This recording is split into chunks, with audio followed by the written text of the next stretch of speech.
ఏపీలో ఎన్నికల ప్రచారంలో భాగంగా ప్రధాని మోదీ అరకులో నిర్వహించే బహిరంగ సభలో పాల్గొంటారని ఆ పార్టీ ఎంపీ అభ్యర్థి కొత్తపల్లి గీత అన్నారు.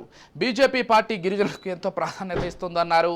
మోదీ అంటే గిరిపుత్రులకు అభిమానం ఉందన్నారు ఆమె. తమ పార్టీ గుర్తు మారుమూల గిరిజన ప్రాంతాల్లో బలంగా వెళ్లిందంటున్న కొత్తపల్లి గీతతో మా విశాఖ ప్రతినిధి శ్రీరామ్ ఫేస్ టు ఫేస్. ఎన్నికల వాతావరణం వేడెక్కింది.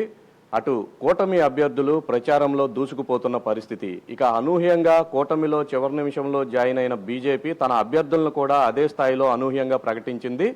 ముఖ్యంగా అరకు నియోజకవర్గానికి సంబంధించి కొత్తపల్లి గీత పేరును ప్రకటించడం వెనక ఎంతో వ్యూహాత్మకంగా వ్యవహరించిందనే వాదన అయితే రాజకీయ వర్గాల్లో వినిపిస్తోంది. అనూహ్యంగా రూరల్ ప్రాంతము, అది కూడా ఏజెన్సీ ప్రాంతంలో గీత గారికి సీట్ ఇవ్వటం ఏ విధంగా కలిసి వస్తుంది, అసలు దీని వెనక ఉన్న వ్యూహం ఏంటి అనే అంశాలను ఆమెను అడిగి తెలుసుకునే ప్రయత్నం చేద్దాం. మేడం నమస్తే. మేడం 2019 ఎన్నికల తర్వాత మీరు మీ పార్టీని విలీనం చేసి సైలెంట్గా ఉన్నారు. అనూహ్యంగా మీకు ఎంపీ టికెట్ను బీజేపీ కేటాయించింది. మీరేమన్నా ప్రయత్నం చేశారా?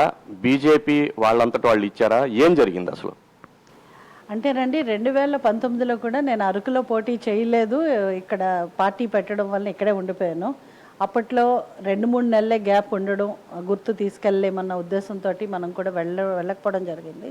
అలాగే 2019లో పార్టీ విలీనం చేసిన టైంలో ఆ రోజు కూడా యాక్చువల్లీ మోదీ గారు నన్ను కొంచెం కోప్పడడం జరిగింది. ఎందుకంటే గిరిజన ప్రాంతానికి మ్యాక్సిమం సర్వీస్ చేశాను అండ్ గిరిజన సమస్యల గురించి కూడా ఎక్కువ పార్లమెంట్లో నేను ప్రస్తావించాను. మొత్తం ఆంధ్రప్రదేశ్లోనే నెంబర్ 1 స్థానంలో నిలిచాను. అలాంటి రికార్డు ఉన్న నేను అరకు ప్రాంతంలో ఎందుకు కంటెస్ట్ చేయలేదు అని ఆయన గట్టిగా ప్రశ్నించడం కూడా జరిగింది. ఆ తర్వాత బీజేపీలో జాయిన్ అయిన తర్వాత యాక్చువల్లీ కోవిడ్ టైంలో కూడా చాలా యాక్టివిటీస్ మేము చేసామంటే మీ వరకు రాలేదు. కానీ లోపల చింతపల్లి జీకే వీధి గ్రామాల్లో కూడా వెళ్ళి బియ్యం కానీ అక్కడున్న నిత్యావసర వస్తువులు కానీ పంపిణీ విషయంలో కానీ వ్యాక్సిన్ విషయంలో అక్కడ అవగాహన సదస్సులు కండక్ట్ చేయడం కానీ చాలా యాక్టివిటీస్ చేశాము. అదంతా మీ దృష్టికి రాలేదు అంతే. రెండోది 2018 నవంబర్లో 2023 ఆగస్టులో నన్ను వైస్ ప్రెసిడెంట్గా కూడా నియమించడం జరిగింది. అలాగే గత సంవత్సరంగా కూడా అరకు పార్లమెంట్లో జరుగుతున్న అన్ని కార్యక్రమాల్లో కూడా నేను పార్టిసిపేట్ చేయడము జరుగుతుంది. ఎందుకంటే అధిష్టానం ముందుగానే నేను అరకు నుంచి పోటీ చెయ్యాలి అన్న విషయం నాకు ముందుగానే చెప్పడం జరిగింది. గత 2 ఇయర్స్గా నేను అరకు పార్లమెంట్లో మళ్ళీ కూడా సేమ్ ఎప్పుడు ఇంతకుముందు అయితే ఎలా పనిచేశానో అట్లాగే పనిచేయడం జరుగుతుంది. సో అరకు పార్లమెంట్ నాకు ఇస్తారు అన్న విషయం నాకు ముందుగానే తెలుసు. ఎందుకంటే అదే ఆలోచనతో నన్ను ఇక్కడ పార్టీ పంపించడం జరిగింది. సో అది సర్ప్రైజ్ ఏమీ కాదు, వ్యూహాత్మక అంతకన్నా కాదు, అందరికీ తెలుసు. కానీ బీజేపీ పార్టీలో ఒక క్రమశిక్షణ ఉంటుంది కాబట్టి అధిష్టాన నిర్ణయానికి కట్టుబడి పనిచేయడం అన్నది ప్రతి కార్యకర్త ఒక డిసిప్లిన్గా పాటిస్తాం. అన్ని పార్టీలతో సమన్వయం అయ్యి పనిచేస్తున్న సందర్భాలు ఉన్నాయి అండ్ చాలామంది వైసీపీలో ఉన్నవాళ్ళు అక్కడే ఉండిపోయారు అప్పుడు. సో అదంతా కూడా దానికి పాజిటివ్గా పనిచేసింది. కానీ 2019లో మాధవి గారు ఎప్పుడైతే అక్కడ గెలిచారో ఆవిడ అరకు పాడేరు తప్పితే ఎక్కడ తిరగని పరిస్థితి ఉంది. మొత్తం మిగతా 5 కాన్స్టిట్యున్సీలు మాధవి గారు ఎలా ఉంటారో కూడా ఎక్కడో పోస్టర్లో చూడడం తప్పితే ఎవరికీ తెలియదు. అండ్ ఆవిడ మిగతా పనులు ఏం చేశారా అన్నది చెప్పుకోవడానికి, బయటికి వెళ్ళి చెప్పుకోవడానికి కూడా ఏమీ లేకపోయిన పరిస్థితి కనిపిస్తుంది. అంటే ఎంపీ ల్యాడ్స్ 100% నేను వాడితే అమ్మాయి 50%, 60% వాడినట్టుంది. అది కూడా వాడలేని పరిస్థితి, ఎందుకంటే నాలెడ్జ్ లేకపోవడం వల్ల.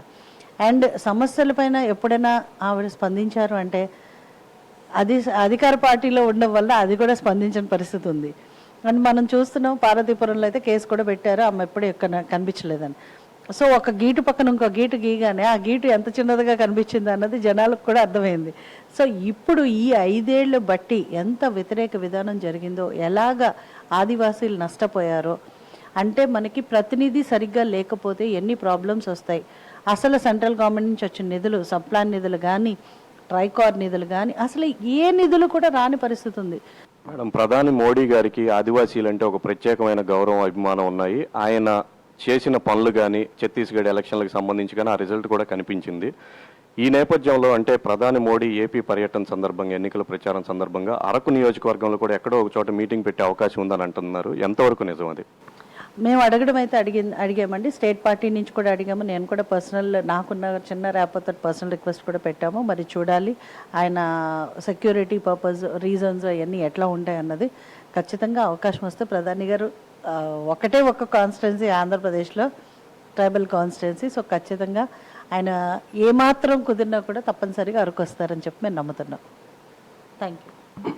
ఇది మొత్తానికైతే అరకు ఎంపీ అభ్యర్థిగా బీజేపీ ముఖ్యంగా కూటమి అభ్యర్థిగా బరిలో ఉన్న కొత్తపల్లి గీత అయితే ప్రచారంలో తన పని తాను చేసుకుంటూ వెళ్తున్నారు.